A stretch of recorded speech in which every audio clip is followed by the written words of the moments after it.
நீங்கள் பார்த்துக் கொண்டிருப்பது உங்கள் விஜய்.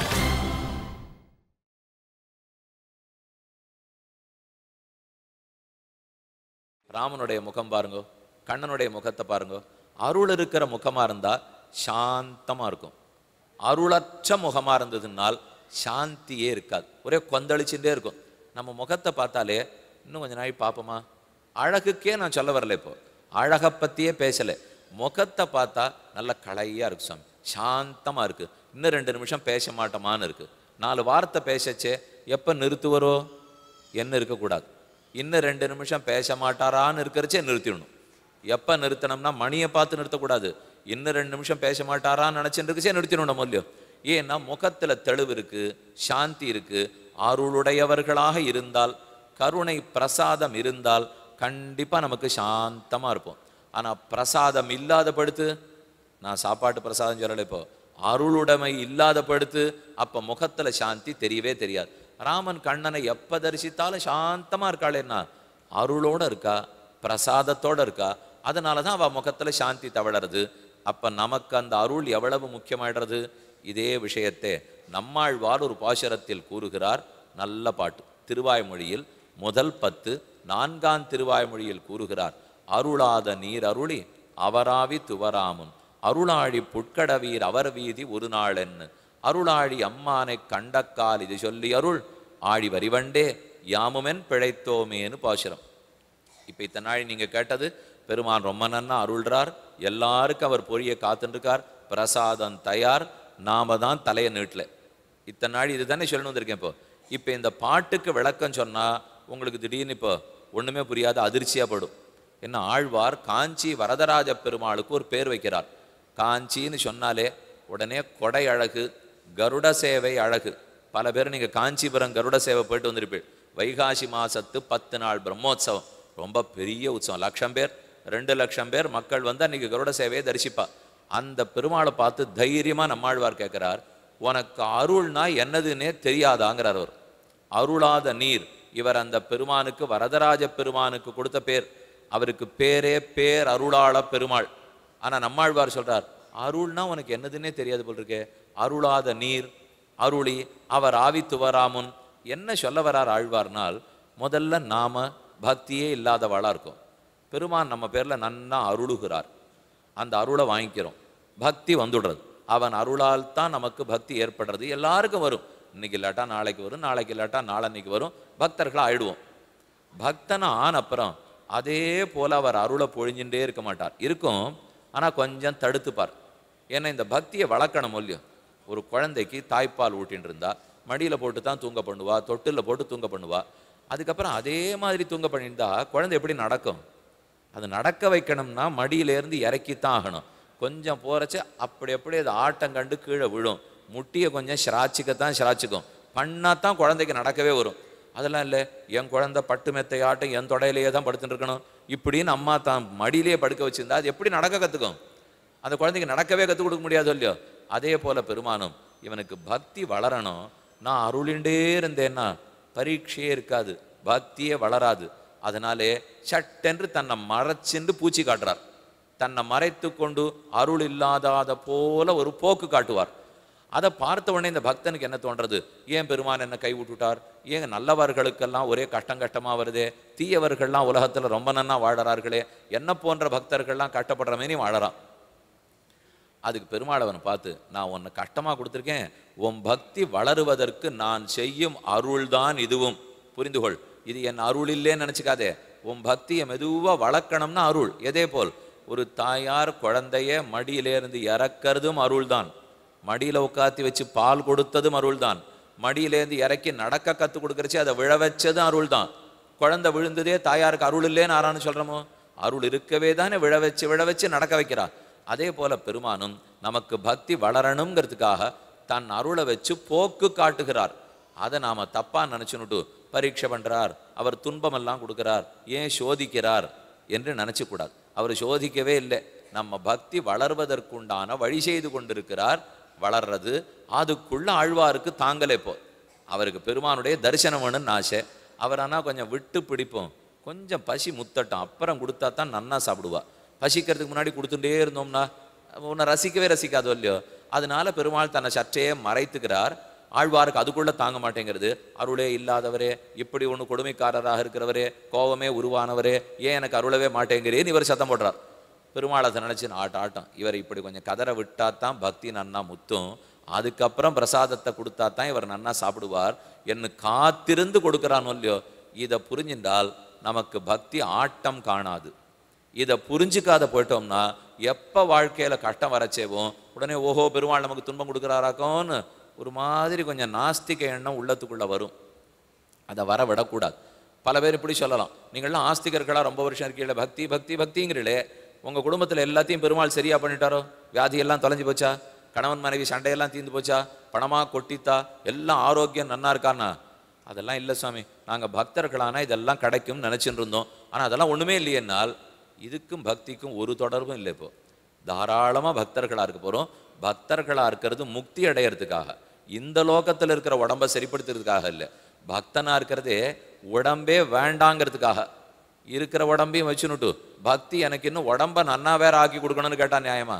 பக்தி பண்ணுறதே அடுத்த பிறவி வேண்டாம், இந்த சரீரத்தோட தொலையட்டும், கர்மங்களும் தொலையட்டும்ங்கிறதுக்காகத்தான் பக்தி பண்ணி வருகிறோம்.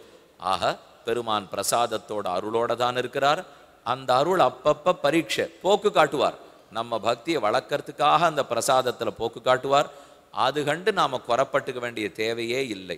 தருதுயரன் தடாயேல் உன் சரணல்லால் சரணில்லை, விரை கொழுவு மலர்பொழில் சூழ் வித்துவக்கோட்டம்மானே, அரிசினத்தால் இன்னதாய் அகற்றிடனும் மற்றவள்தனருள் நினைந்தே அழுங்குழவி அதுவே போன்னிருந்தேனேன்னு குலசேகராழ்வார் 10 பாசுரங்கள் பாடியிருக்கார். அதனால் அவனுடைய அருள் பிரசாதம் தினமும் உண்டு, குறவில்லை. நாம் தலையை நீட்டணும், நீட்டினால் எப்போதும் பெற்றுக்கொள்ளலாம். நம்முடைய புண்ணியங்கிறதே அவன் அருளால் தான், நம்முடைய பாபங்கிறதே அவனுடைய கோபத்தால் தான். அதை சொல்லச்சேவும் புண்ணியா புண்ணியவ் ஈஸ்வர பிரீத்தி கோபம்னு சொல்லுவார்கள். அவன் அருள் அல்லது நமக்கு வேறு வழி இல்லை. அப்போ முக்தி அடையறதுக்கு நமக்கு என்ன வழி இருக்குன்னால் இறைவனின் அருள், அதுதான் உபாயம். இரக்கம்தான் உபாயம். அருள்ங்கிறத ரொம்ப சுலபமான தமிழ் வார்த்தை, இரக்கம். நாம் இறக்கப்பட மாட்டோமோ, கஷ்டப்படுறோமே இல்லை, அதை போல நம்ம பேரில் பெருமான் அருள் பிரசாதம் இறக்கப்படுகிறபடியால தான் 4 வார்த்தை நம்ம பண்ணவே வருது. அதனால தான் பக்தி பண்ணுறதுக்கு முடியறது. இது ஒரு பக்கம் அருள்ங்கிற பொருளில் சொல்லிட்டேன்.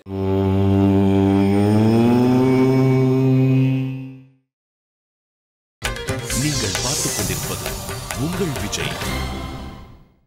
பகவானுக்கு பிரசாதம் சமர்ப்பிக்கிறோம், அன்னம் சமர்ப்பிக்கிறோம், புஷ்பம் சமர்ப்பிக்கிறோம், மற்றும் உண்டான வகைகள் எல்லாத்தையும் சந்தனத்தை சமர்ப்பிக்கிறோம். இதெல்லாம் சேர்த்து எதற்காக?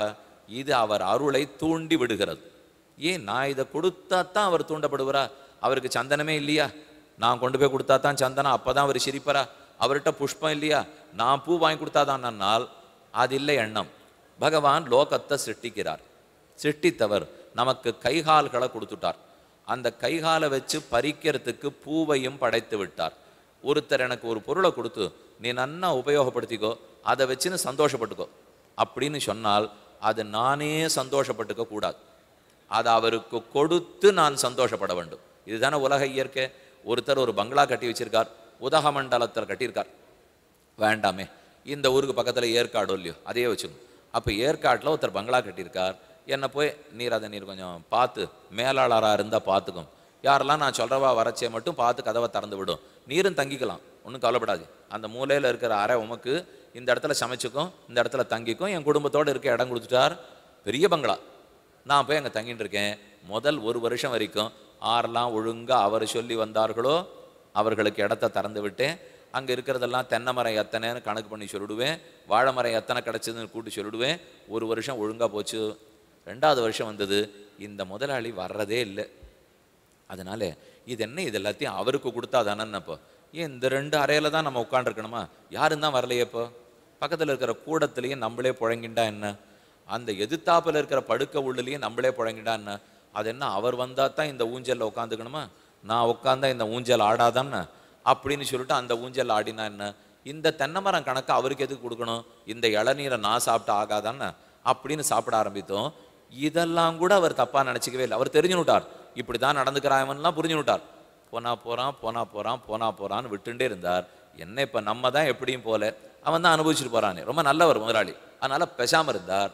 இவர் ஒரு நாள் ஒருத்தர் அனுப்பிச்சு வச்சிருக்கார், இவருக்கு ரொம்ப வேண்டிய இவருடைய குரு. அந்த குரு குடும்பத்தோட 4 நாள் எங்கேயோ அந்த ஊருக்கு போகிறேன் தங்கிட்டு போகிறேன்னு சொன்னார். இவர் அனுப்பிச்சு வச்சார், கூப்பிட்டு சொல்லிட்டார் அவனை ஜாகிரதையாக பார்த்துக்கோன்னுட்டு. வந்தா எல்லா இடத்துலையும் இவர் புழங்க ஆரம்பிச்சிட்டபடியாலே குருவுக்கு இடமில்லைன்னு சொல்லி அனுப்பிச்சிட்டான். இத்தனை நாளி கூட பொறுமையோடு இருந்தார் முதலாளி. இப்போ அவனுக்கு ஒன்றும் கிடையாது, 2 உள்ளுன்னு சொல்லச்சேவும் சரி, வீடு முழுக்க புழங்கிக்கச்சேவும் சரி. ஆனால் எப்போ கோபம் வர்றது, நான் யாரை அனுப்பிச்சு வச்சிருக்கேனோ அவனை உள்ள விட மாட்டேன்னு சொன்னியானா அப்போ நிச்சயமாக பண்ணது தப்போ இல்லையோ.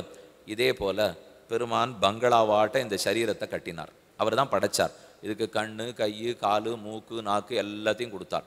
கொடுத்துட்டு ஆத்மா, நான்கிற ஆத்மாவை உள்ள வைத்து இந்த கை கால் எல்லாத்தையும் வச்சு நீ அசைச்சுக்கோ, கண்ணால் பார்த்துக்கோ, கச்சேரியெல்லாம் கேளு, காதால் கேட்டுக்கோ, கையால் ரொம்ப நன்னா பிசிஞ்சு நன்னா சாப்பிட்டுக்கோ, வேண்டான்னு சொல்ல, காலால் நடந்துக்கோ, மூக்கால் நல்ல புஷ்பத்தெல்லாம் முகர்ந்துக்கோ, எல்லாம் செய்.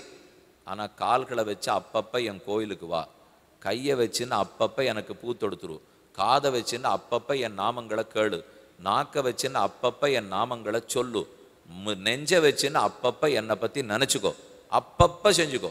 அவர் எப்போன்னு கூட சொல்லலை, அப்பப்போ இதை பண்ணிக்கோ, மற்றபடி நீ உபயோகப்படுத்திக்கோ, சம்பாதிச்சுக்கோ, குடும்பத்தோடு இருந்துக்கோ, கல்யாணம் பண்ணிக்கோ, குழந்தைகளோடு எல்லாம் இருந்துட்டார். இவன் மெதுவாக எல்லா இடத்துலையும் புழங்க ஆரம்பித்தான்.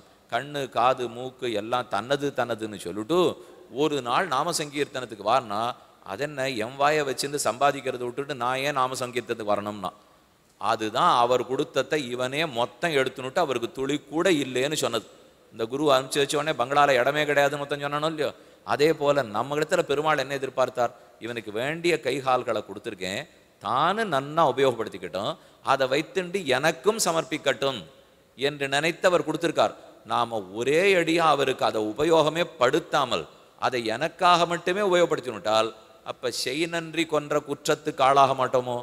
அவர் நமக்கு இவ்வளவு நல்லது பண்ணியிருக்காருச்சே, நான் திரும்ப அவருக்கு நல்லதே பண்ணலன்னால், கண்ணன் அவரே சொல்லிட்டார், இதை எனக்கு கொடுக்காம நீயே பண்ணி உபயோகப்படுத்தின்றியான அர்ஜுனா, நீ பெரிய திருடன்னார். அவர் திருடன்கிறது புறத்தியார் சொத்தை எடுத்துக்கிறவன் தானே திருடன். இங்கே எடுத்துட்டு இருக்கேனே, என்ன பெருமானுடைய சொத்தை எங்கிட்ட கொடுத்தா அவருக்கு கொடுன்னு சொன்னா, நான் ரொம்ப சத்தமே போடாம பங்களா முழுக்க புழங்கினுட்டு உனக்கு கிடையாதுன்னு சொன்னா இது திருட்டுத்தனம் தானே. அப்ப அர்ஜுனா நீ திருடனா இருக்கணுமான்னு பார்த்துக்கொள்னு கண்ணன் கூறுகிறார்.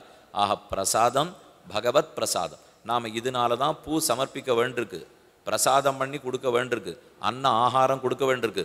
இதெல்லாத்தையும் நாம ஏன் செய்ய வேண்டியிருக்குன்னால் அவர்னா கொடுத்துருக்கார். என்ன நெல்லை படைச்சது, தேங்காயை படைச்சது, வாழைமட்டையை படைச்சது, கையை படைச்சது, புத்தியை கொடுத்தது, இத்தனையும் அவர் கொடுத்துருக்காருச்சே.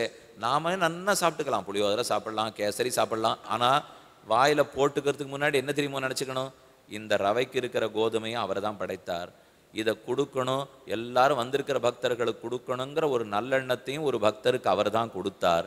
இப்படி இருக்கிறச்சே இந்த லோகமே அவரால் நடந்துருக்கு. ஆகவே நான் இன்னும் 4 செய்யணும். இல்லை சுவாமி, அவள்லாம் பணக்காரர்கள், அவளால் எல்லாருக்கும் கொடுக்க முடியும், என்னால் முடியுமாண்ணா?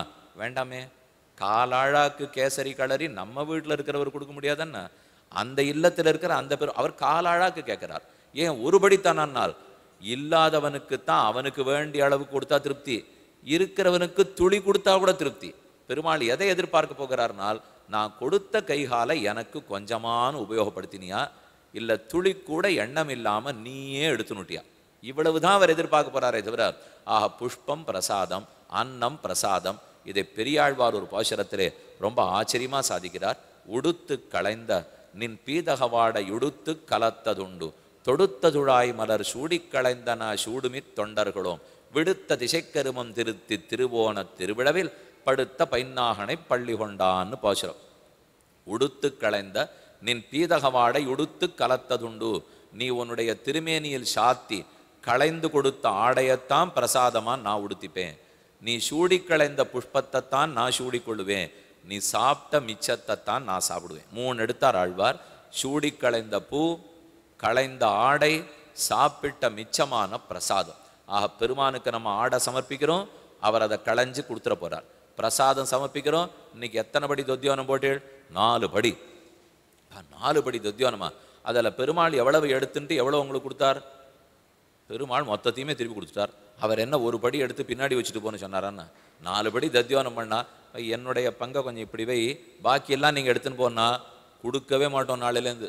அவர் மொத்தத்தையும் திருப்பி கொடுக்கறச்சேவே நம்ம சந்தேகப்பட்டு இருக்கோம். இன்னும் அவர் வேற கொஞ்சம் எடுத்துக்க ஆரம்பிச்சாருன்னு வச்சுங்க, அதனால எல்லாத்தையும் கட்டாட்சிப்பார். அதுக்கு தான் கண்டருளுதல்னு சொல்லுவார். நீ உண்ட மிச்சலத்தான் நான் உண்ண வேண்டும், ஏனெனில் அவன் பிரசாதமாக உண்டால் பாபங்கள் தீண்டாது. அவனுக்கு படைக்காமல் உண்டு விட்டோமானால் அது பாபம் தீண்டின அன்னம்.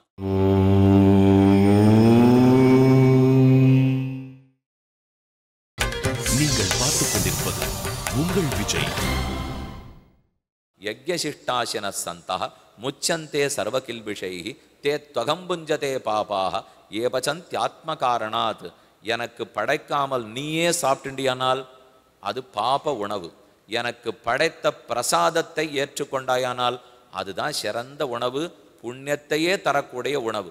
அப்பங்கலந்த சிற்றுண்டி அக்காரம் பாலில் கலந்து சொப்பட நான் சுட்டு வைத்தேன், சோத்தம்பிரான் இங்கே வாராயின்னு பெரியாழ்வாருடைய பாசம். அவர் என்னெல்லாம் பண்ணியிருக்கார் பாருங்க. அப்பம் கலந்த சிற்றுண்டி, கண்ணன் கார்த்தால சிற்றுண்டி சாப்பிட்டுடுவாராம். நம்ம மட்டும் இல்லை, அவரும் சாப்பிட்டுருக்கார். அப்பங்கலந்த சிற்றுண்டி, அவருக்கு எப்பவும் கார்த்தால அப்பம் சாப்பிடணும். அப்பங்கலந்த சிற்றுண்டி அக்காரம் பாலில் கலந்து லட்டுவம் சீடை மாஷாபூப்பம் குடாபூப்பம். அவருக்கு வெல்லம் போட்ட அப்பம் பிடிக்குமா, உப்பு போட்ட அப்பம் பிடிக்குமா? அது கேள்வியே பட்டது இல்லையா சுவாமி. வெல்லம் போட்ட அப்பம் தெரியும், அதிரசம் தெரியும். உப்பு போட்ட அப்பம் வடை, அதை தான் அப்படி சொல்றாரு. உப்பு போட்ட அப்பம்னா எங்கேயோ தேட வேண்டாம், நீங்க இப்போ வடையத்தான் உப்பு போட்ட அப்பம்ங்கிறார். உப்பு போட்ட அப்பம் வடை பிடிக்கும். நல்ல 2 வகை லட்டு, உப்பு சீடை பிடிக்கும், வெள்ளை சீடை பிடிக்கும், லட்டு பிடிக்கும். உப்பு சீடை, வெள்ளை சீடை, லட்டு, அதிரசம், என் இது இத்தனையும் நான் பண்ணி தயாராக வச்சுருக்கேன். குளிச்சுட்டு வரியாங்கிற யசோதை. பண்ணி வச்சாச்சு, சாப்பிட்டுட்டு போய் குளிக்கிறேனே, ஏன் பிடிவாதம் பிடிக்கிறேன்? சாப்பிட்டுட்டா வயிறு நிரம்பிடும், தெம்பா குளிக்கலாமோ இல்லையோ? யசோதை கேட்குறா, அப்படி கூடாதே, சாஸ்திரம் அப்படி ஒத்துக்க மாட்டேங்கிறது. இப்போ குளிச்சுட்டு தான் சாப்பிடணுங்கிறா. கண்ணன் பதில் கூறுறார், அந்த சாஸ்திரம் நான் தான் பண்ணது, அது எனக்கு உண்டா? உங்களுக்கு தான் அது உண்டு, எனக்கே ஏன் சட்டம் உண்டுங்கிற எழுப்போ. எனக்கு குளிச்சுட்டு சாப்பிட்டாலும் அதுதான், குளிக்காத சாப்பிட்டாலும் அதுதான். எனக்கு பிரசாதம் உண்ணு கொண்டே இருக்க வேண்டும். பல கோவில்களுக்கு போனேன்னா ஒரு நாளைக்கு 10 படி 20 படி 30 படி போட்டவண்ண இருப்பா. 6 வேளை தளிகை பண்ணிகிட்டே இருப்பா. அந்த பிரசாதத்தை போய் கண்டிப்பாக வாங்கி சாப்பிடணும். பிரசாத மகாத்மியம்னு சொன்னாலே நம்ம வெறுமை போனோம், தரிசனம் பண்ணோம், வந்துட்டோன்னு இருக்கக்கூடாது. துளசி பிரசாதம் கொடுங்கோ, பூ புஷ்பம் பிரசாதம் கொடுங்கோ. அதே போல் பெருமாள் உண்ட மிச்சல், அது புளியோதரையாக இருக்கட்டும், வடையாக இருக்கட்டும், ஒரு இவ்வளவு சின்னதாக கூட இருக்கட்டும், ஆனால் அதைத்தான் நம்ம வாங்கி சாப்பிட வேண்டும். அந்த பிரசாதம் உள்ள போக போகத்தான் பெரிய யாகம் யஜ்யம் பூஜை பண்ணிட்டு மிச்ச பிரசாதம் கொடுப்பா பாருங்க. அதை போல ஏற்றா அதுக்கு தான் உண்டு. இதை லக்ஷ்மணன் தாரையினிடத்தில் கூறுகிறான். சீதையை தேடுறதுக்காக சுக்ரீவன் வரேன்னு சொல்லியிருந்தான். 4 மாதம் மழைக்காலம் முடிஞ்சு போச்சு, ஆனால் சுக்ரீவன் வரல. ராமனுக்கு கோபம், போ லக்ஷ்மணா விஷயத்தை சொல்லிட்டு வா, சீக்கிரம் வர சொல்லுவோன்னு பயப்படுத்தி அனுப்பிச்சான். லக்ஷ்மணன் வந்தான். ஒரு 10 நிமிஷம் கிஷ்கிந்தை நகரத்து வாசல்ல நின்று கொண்டு தாரையோட பேசுறான். தாரை அப்ப லக்ஷ்மணனிடத்துல கேட்கிறா, நீயும் இளங்குமரன், அரசிளங்குமரன் தானே, ராமன் தான் சாப்பிடணுமா தூங்கணுமா, நீ சாப்பிட்டு தூங்க வேண்டாமா, இந்தா விதவிதமா பழ வகைகள்லாம் கொண்டு கொடுக்குறேன், எடுத்துக்கோ சாப்பிடுன்னு கொண்டு தாரை கொடுத்தாள். லக்ஷ்மணன் எதையும் ஏறெடுத்தும் பார்க்கல. அவர் மொத்தத்தையும் மறுக்கிறார். பரமன் நுங்கிய எச்சிலே நச்சினேன், நச்சினேன் ஆகில் நாய் உண்ட மிச்சலே அது. என் ராமன் சாப்பிட்ட மிச்சத்தை தான் நான் சாப்பிடுவேன். அவர் சாப்பிடாததை மட்டும் நான் நேர உண்டேன், ஆனால் அது நாய் வாய் வச்ச எச்சிலை போன்ற மிச்சம், அதை தொடவே மாட்டேன்னுட்டான் லக்ஷ்மணன். கேட்ட தாரைக்கு ரொம்ப ஆனந்தம். ஓ, பெருமானுக்கு காட்டிட்டு சாப்பிட்டா நல்ல சோறு, அவருக்கு படைக்காம சாப்பிட்டுட்டா நாய் உண்ட எச்சில் மிச்சச்சோறு, அது ஆரேனும் சாப்பிடுவார்களோ, அதை நீ மாட்டேன்னு லக்ஷ்மணன் சொன்னதை தாரை கேட்டுக்கொண்டாள். நாம இந்த விஷயத்தை புரிஞ்சுக்கணும். அவன் பிரசாதமாகத்தான் சாப்பிடணுமே தவிர நாம் நேரே உண்டு விடக்கூடாது. அவருக்கு படைத்த மிச்சல் உடுத்து களைந்த நின் பீதகவாடை உடுத்து கலத்ததுண்டு, கலத்ததுண்டு, களத்திலேருந்து பெருமாளுக்கு கண்டோரலை பண்றோம். அந்த மிச்சத்தை சாப்பிடணும். எந்த கோவிலுக்கு போனா எந்த பிரசாதம் வாங்கிக்கணும் தெரியுமா உங்களுக்கெல்லாம்? இப்போ சொல்லிவிடுறேன். பிரதான ஊர்லேருந்து ஆரம்பிப்போம். ஸ்ரீரங்கம் ரொம்ப 108 திவிதேசங்களுக்கு வேறான ஊர் இல்லையோ. ஸ்ரீரங்கம்னால் இருக்கிறதுலையே பிரசாதம் குறைச்சலான ஊர் அந்த ஊர் தான். நீங்கள் யார் இப்போ ரொம்ப நம்பிண்டு வயத்தில் பசியோடெல்லாம் ஸ்ரீரங்கத்துக்கு வரவே கூடாது. ஏன்னா அங்கே அப்பப்பெல்லாம் பிரசாதம் கிடைக்கவே கிடைக்காது. ஏதோ அங்கங்கே பண்டாரத்தில் வேணால் கிடைக்குமே தவிர மற்றபடி ஒரு காஞ்சிபுரம் திருவல்லிக்கேணியை போல பிரசாதங்கிறது ஸ்ரீரங்கத்தில் குறவு. ஏன் சுவாமி நீர் அங்கேயே இருந்துட்டு இப்படி சொல்கிறீரே நியாயமா? உண்ட வீட்டுக்கு 2 பண்ணலாமா? வந்திருக்கிறதே ஸ்ரீரங்கத்திலேருந்து வந்திருக்கீர்னா அடி என் தெரிஞ்சு தான் சொல்கிறேன், அங்கே இருக்கவே தான் சொல்கிறேன். ஏன்னா மற்ற ஊரில் கொடுக்குறாளோ இல்லையா, கொடுக்குறாங்கிறது தெரியாது. பின்ன ஏன் பெருமாள் கொடுக்க மாட்டேங்கிறாருன்னா, தன்னை தவிர இன்னொன்னா பிரசாதமாக வாங்கிக்கிறதுக்கு ரங்கநாதனுக்கு எண்ணமே கிடையாது. தன்னைத்தான் அவருக்கு பிரசாதமாக கொடுக்கணும். மற்ற எதை வாங்கிட்டாலும், இப்போ நம்ம மற்ற பிரசாதம்லாம் வாங்கிட்டோம்னு வச்சுங்க, வாசலில் போகிறச்சேவே கடை வச்சுருக்கா, பார்க்கச்சே அப்படி நாக்கில் தண்ணீர் ஊறுறது. கேசரி ரொம்ப நன்னா இருக்குது, அந்த தேங்குழல் நன்னா இருக்குது, பெருமாளை போய் தரிசனம் பண்ணிட்டு வந்துட்டு இதெல்லாம் வாங்கிட்டு வரணும்னுட்டு இப்படியே கண்ணை வச்சுட்டே நடந்து போகிறான். அங்கே கண்ணை திருப்பணம் இல்லையா ரங்கநாதர் பேரில், அங்கே போவே இல்லை, கண்ணு திரும்ப திரும்ப இங்கேயே போகிறது. இதனால தான் அந்த பெருமாள் வாசலில் பிரசாதமே வைக்காதேன்னு விட்டார். வச்சா அதை நினச்சிட்டு எங்கிட்ட வரவே மாட்டேங்கிறான். அதனால் என்னையே பிரசாதமாக கொடுப்போம். ஆனால் அங்கேயும் செல்வரப்பம்னு ஒரு பிரசாதம் பண்ணுறா. செல்வரப்பம்னு 1102 அப்பம். அதாவது தை மாதம் மார்கழி தை உற்சவத்தில் அத்தியன உற்சவம் பெரிய திருநாள், பகல் 10 ராப்பத்துன்னு 21 நாள் உற்சவம் நடந்து பாருங்க. அதில் 20வது நாள் உற்சவத்தன்னைக்கு அன்னைக்கு நம்மாழ்வார் திருவடி தொழுகிற உற்சவம். அன்னைக்கு செல்வரப்பம்னு ஒன்று உருப்படின்னு ஒன்று பண்ணுவா. அடியன் தகப்பனார் வேடிக்கையே சொல்லுவார், அந்த உருப்படியை பெருமாள் பிரசாதம் வாங்கி வாயில் ஒன்று போட்டுட்டு பாரு, உன் பல்லு உருப்படியாக இருக்கா பாரு என்ன சொல்லுவார். ஏன்னா அது ரொம்ப கட்டி. அந்த கட்டி ஒரு கடி கடிச்சோம்னா கடக்கடான்னு ஏதோ சத்தம் கேட்கறது, ஏன்னா கையில் இருக்கும் பல்லத்தனையும், அவ்வளவு கெட்டியான உருப்படி. இதை பார்த்தா நமக்கு தோணும், நிஜமாவே இந்த பெருமாள் வயசானவரா இல்லை நாம தான் வயசானவளா தெரியலையேன்னு தோணி போடும். ஆக எதுக்கு சொன்னேன், ஸ்ரீரங்கம்னா அது பிரசாதம். எல்லாருக்கும் தெரியும், திருமலை திருவேங்கடத்துக்கு போனாலே லட்டு பிரசாதம். அதுவும் சின்ன லட்டை விட உள்ளேந்து வரும் பெரிய லட்டு தெரியுமா, அதில் தான் பாதாம் பருப்பு நிறையா இருக்கும், அதில் தான் முந்திரி பருப்பு நிறையா இருக்கும், அங்கே தான் கல்கண்டு நிறையா இருக்கும். ஒரு கூட லட்டுக்கு ஒரு கூட லட்டு சமர்ப்பித்தா 51 லட்டுகள் கணக்கு. அந்த 51 லட்டா கிட்டத்தட்ட ஒரு நாளைக்கு 1.5 லட்சத்துலேருந்து 1.25 லட்சம் லட்டு. இதுதான் ஸ்ரீனிவாச பெருமாள். ஒரு நாளைக்கு 9 வேளை பிரசாதம் அமுது செய்கிறார். ஒரு வேளை 2 வேளை இல்லை, கார்த்தாலேருந்து ராத்திரி வரைக்கும் கணக்கு பார்த்தீங்கன்னா போகும் வரும் போயிட்டே இருக்கும். ஏன்னா அவர் உலகமுண்ட பெருவாயன், உலகத்தையே உண்டவருக்கு இந்த லட்டு என்ன சின்னது. அதனால தான் நிறைய லட்டு பிரசாதம், வடை பிரசாதம். இது திருமலைக்குன்னு போனால் ஒரு பக்கம் வரிசை பெருமாள் சேவிக்கிறதுக்காக நின்றுருப்பா, அதை விட அதிகமான வரிசை நிற்கிறது லட்டு வாங்குறது. ஏன்னா அவர் லட்டாட்டம் இருக்கார், அப்போ வாங்கிட்டு வர வேண்டாமா? லட்டை சாப்பிட்டா எவ்வளவு ஆனந்தம் கிடைக்க போகிறது, அத்தனை ஆனந்தம் பெருமாளிடத்தில் இருக்கே. உலகமுண்ட பெருவாயா உலப்பில் கீர்த்தி அம்மானே, நிலவும் சுடர் சூழ் ஒளிமூர்த்தி நடியாயடியேன் ஆறுயிரே, திலத முலகுக்காய் நின்ன திருவேங்கட தெம்பெருமானே, குலதொடியேன் உன பாதம் கூடுமாறு கூறாயேன் ஆழ்வாருடைய பாசனம். அடுத்து காஞ்சிபுரம். காஞ்சிபுரம்னாலே இட்லி தான் பிரசித்தம். காஞ்சிபுரம் இட்லின்னே பேர் இருக்குது தெரியுமா. காஞ்சிபுரம் குடலை இட்லின்னு சொல்லுவோம். இது நாம் வீட்டு பண்ணுற இட்லி ஆட்டம் இல்லை, நீள குழல் மாதிரி இருக்கும் பாருங்க. அதில் ஒரு இட்லியா மூச்சே விட்டுப்படும். ஒரு இட்லிலாம் சாப்பிட போனால் ஒரு குடும்பத்துக்கு ஒரு இட்லி. ஏன்னா அப்படி மூலையில் எடுத்தால் ஒருத்தர் சாப்பிட்டு முடிச்சுடலாம். அது அந்த பெருமாளுக்குன்னு இருக்கிறது. அதை கொழுந்தவா வச்சு பங்கு போட்டு அதை பிரித்து வெட்டி ஒத்தத்தருக்கும் கொடுக்குற அழகு இருக்கும் பாருங்க, அதுவே சாப்பிட்டாப்புல ஆகிடும், சாப்பிட கூட வேண்டாம். அதனால் காஞ்சிபுரம்னு சொன்னாலே இட்லி. காஞ்சிபுரம் இட்லிக்கே பெருமை. திருக்கண்ணபுரம்ங்கிற விதேசம் கேள்விப்பட்டிருப்பீள். மாலனண்ணி தொழுதெழுமினோ வெனகடான்னுட்டு ஒரு தனி பொங்கல் அந்த ஊரில் உண்டு. அதுக்கு முனியதரையன் பொங்கல்னு பேர். அந்த பொங்கல் நீங்கள் பண்ணி பாருங்க, எப்படின்னு சொல்லிடுறேன். ஆனால் நாம் பண்ண அதாட்டம் வராது. ஒருவேளை பாத்திரத்துலேருந்து வராத போனாலும் போகலாம், இருந்தாலும் சொல்லிடுறேன். இப்போ 5க்கு 3க்கு 2, 5க்கு 3க்கு 2, 5 நாழி அரிசி. நாழி எந்த கணக்காக வச்சுக்க, நீங்கள் படிக்கணக்கு வச்சுக்கலாம், அழா கணக்கு வச்சுக்கலாம். 5க்கு 3க்கு 2, 5 அரிசி, 3 தோல் நீக்கப்படாத பயத்தம்பருப்பு, 2 நெய். பண்ணி பாருங்க, பரீட்சை தான் இருந்தாலும் பரவாயில்ல, பண்ணி பாருங்க. ஏன்னா ஆனால் பண்ணுறச்சே சௌரி பெருமாளை நினச்சின்னு பண்ணணும். திருக்கண்ணபுரம் சௌரி பெருமாளுக்கு நினச்சின்னு நீங்கள் பண்ணினா தான் அந்த பிரசாதம் வீட்டில் வரவே வரும்.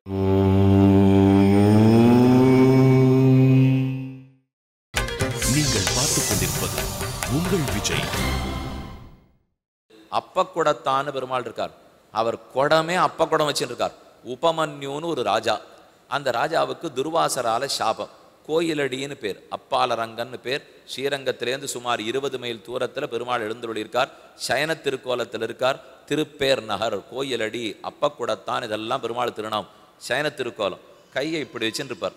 அந்த கையை நீட்டின்னு இருக்கிற இடத்துக்கு கீழே ஒரு பெரிய குடம், வெள்ளி குடம், அப்ப குடம் வச்சிருக்கா. அந்த குடத்தில் தினப்படி சாயங்காலம் 5 அப்பம் 6 அப்பம் அப்படியே நெய். பார்த்தாலே நமக்கு கூடார வெல்லும் சீர் கோவிந்தா மூட நெய் பெய்து முழங்க வழிவார கூடியிருந்து குளிர்ந்துன்னு ஆண்டாள் பாசுரமோ இல்லையோ, அந்த நெய்யை பார்க்கச்சேவே நமக்கு சாப்பிட்டுடலாமான்னு இருக்கும். அவள் எதுக்குன்னால் அந்த பெருமாள் நித்தியப்படி அவனுக்கு ததியாராதனை பண்ணினார். அன்னதானம் பண்ணிட்டே இருக்கான் ராஜா. ஒரு நாள் பெருமாளே வந்தார். 1,00,000 பேருக்கு பண்ணி வச்ச சோற்றை அவர் ஒருத்தருக்கே போட்டான். எல்லாத்தையும் சாப்பிட்டுட்டு எனக்கு இன்னும் பசி போகவே இல்லைன்னார். நான் இன்னும் என்னத்தை தான் கொடுப்பேன்னு ராஜா கேட்டான். நெய்யப்பம் பண்ணி கொடுன்னார். அது அவருக்கு ரொம்ப பிடிச்சிருந்துதான். அதனால நெய்யப்பத்துக்குன்னே ஒரு பெருமாள் சேனிச்சுருக்கார்.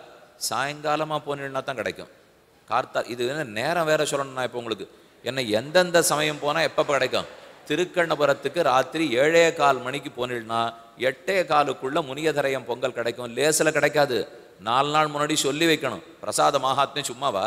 அதனால மெதுவாக தான் பார்த்து தான் வாங்கிட்டு வந்தாகணும். அப்ப கூடத்தான் இடத்தே அப்பம். ஸ்ரீமுஷ்ணம்ங்கிற க்ஷேத்திரம். பெருமாள் வராக பெருமானா ஸ்ரீபூ வராக பெருமாள் இருக்கார். கோரக்கிழங்கு முத்தக்காசின்னு அங்கே பிரசாதம் ரொம்ப பிரசித்தி.